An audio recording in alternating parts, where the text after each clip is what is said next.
Some countries influenced the world. Italy built it. If you've ever followed a law, walked down a planned road, or lived in a system that just works, you're already living inside of it. Before there was the modern world, there was Rome, laying down laws, engineering infrastructure, and organizing societies at a scale that the world had never seen. And when that world fractured, plunging Europe into the Dark Ages, the rebirth of civilization did not begin in London. It didn't begin in Paris. It began in Italy. Today, we're looking at the country that built civilization, then rebuilt it, and why you're still living inside both versions.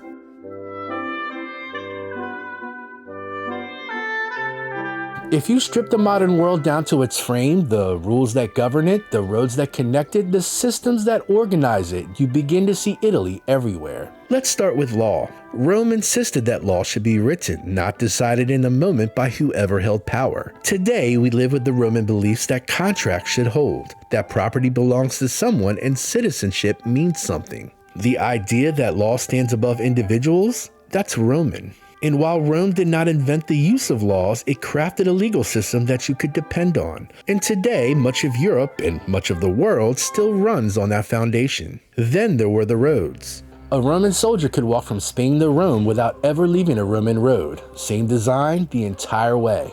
Rome didn't just expand territory, it connected it. The Romans built over 250,000 miles of engineered roads with layered stone built for drainage and designed to last. Some of them still exist today. Those roads enabled trade, armies, and ideas to move faster than ever before. So Rome didn't just build roads, they built movement. The Romans were also forefathers of modern engineering. They made concrete strong enough to hold massive domes, arches that distributed weight with precision, and their aqueducts carried water across miles without machines. The Romans designed buildings so well that structures such as the Pantheon and Colosseum still stand nearly 2,000 years later. That's not decoration, that's structural thinking.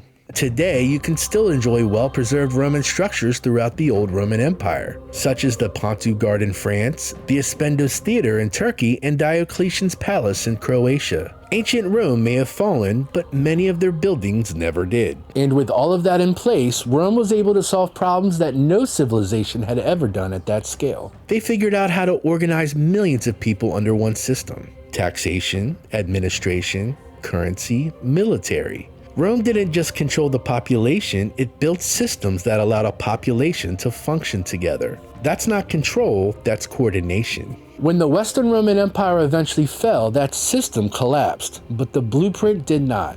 And then something rare in history happened. Hundreds of years later, on that same peninsula where those systems were built, they were reawakened. During the Renaissance, Italian city-states became centers of intellectual rebirth. Humanism shifted focus back to human potential. Artists used mathematics to represent reality. Scholars revisited classical ideas, not as history, but as foundations. And alongside that, finance evolved. Florence's banking families refined double-entry bookkeeping, allowing trade, credit, and accountability to operate across distance. The Renaissance did not just produce art, it restored structured thinking, scientific observation. It restored civic responsibility grounded in classical ideas. In the end, the Italian Renaissance did not abandon Rome's systems, it reactivated them. But systems don't build themselves, they're built by people. And in Italy, those people did not just follow the rules, they rewrote them. Historically, Italy was never one unified culture. In fact, Italian was not a common spoken language until the 19th century. For most of its past, it was a collection of competing city-states: Rome, Florence, Venice, Milan, each trying to outbuild, outthink, and outlast the others. That competition mattered because it forced innovation. Power on the Italian peninsula, let alone Europe, was not inherited. It was proven. Italian culture formed in dense cities shaped by trade, negotiation, and reputation. People learned how to operate inside systems and improve them when they did not work. Over time, that created a culture with a very different expectation: that systems should work and ideas should evolve, that structure and beauty could exist together. So when civilization needed to be built, Italians built it. And when it needed to be rebuilt, Italians reimagined it. Civilizations are not just built by systems. They are built by people who understand them and push them further. No one defined the spirit of the Renaissance better than one of the greatest minds in the history of the world, Leonardo da Vinci. Leonardo wasn't just a painter. He dissected cadavers to understand anatomy, sketching flying machines centuries before aviation. When he wasn't doing any of that, he studied things like hydraulics, engineering, optics, and geometry. The Mona Lisa made Leonardo famous, but his notebooks reveal something bigger. He treated curiosity like a system. For Leonardo, art and science were not separate disciplines. They were the same pursuit. He is the perfect example in understanding the Renaissance wasn't just about beauty, it was about rebuilding how humans think. With people like him and so many others, Italy didn't just revive classical ideas, it produced minds that expanded them. Centuries earlier, Augustus had done something different, but just as consequential. After civil war nearly tore Rome apart, Augustus did not just seize power, he stabilized it. He reorganized administration, professionalized the military, secured borders, and ushered in the Pax Romana, 2 centuries of relative stability. Augustus transformed Rome from expansion machine into durable system. That durability is why Roman law and infrastructure survived long after emperors did. Understanding how things work is one thing, questioning the entire system is something else, and that's exactly what Galileo Galilei did. With a telescope pointed at the night sky, Galileo confirmed something radical. Earth was not the center of the universe. Observation would outrank assumption. Evidence would challenge authority. For that, he was tried and placed under house arrest, but the shift had already happened. Modern science, grounded in measurement and verification, accelerated from that moment forward. But not every Italian was trying to understand the natural world. Some were trying to understand power. To that end, Niccolò Machiavelli took a different angle. In The Prince, he stripped politics of illusion. He analyzed power as it actually operates, not as it ought to. For centuries, it was a must-read for kings in Europe. Even those who didn't ruled in a world shaped by it. Modern political realism begins there. Governance is strategy, leadership is calculation. Machiavelli made statecraft analytical. Behind much of the Renaissance explosion stood Lorenzo de' Medici. The greatest patron of the Italian Renaissance, he financed artists, backed scholars, stabilized Florence through banking networks. He understood something crucial: ideas need infrastructure to grow. Rebirth requires funding, and Lorenzo was the financial backing behind some of the greatest minds of the Renaissance. The modern world runs on communication, and one Italian helped make it global: Guglielmo Marconi. By building the first practical wireless communication system, Marconi helped connect the modern world, signals crossing oceans without wires. The beginning of global broadcast networks. It all started with Marconi's radio. In a world now defined by connectivity, that breakthrough reshaped communication itself. From empire administration to scientific revolution, Italy did not just produce artists, it produced architects of civilization. For centuries, Italy shaped the world from within its borders, but in the late 1800s, Italy began to shape the world in a different way.